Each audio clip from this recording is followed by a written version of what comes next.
cleaning the prover. This part of the prover sometimes needs cleaning. Probably once every month it needs to be checked.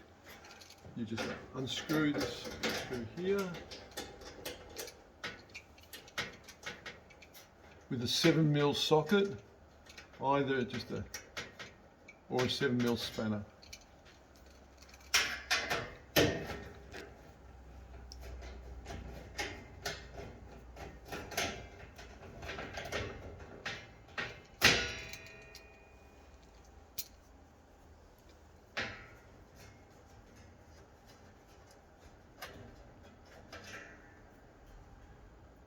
Yeah, sometimes this gets some sort of Elliott water and it just comes out like that.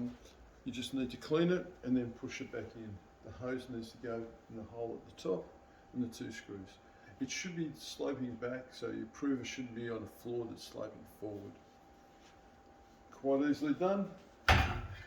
Just wash it in the sink. I'll go and wash this one and we'll replace it later. Thank you.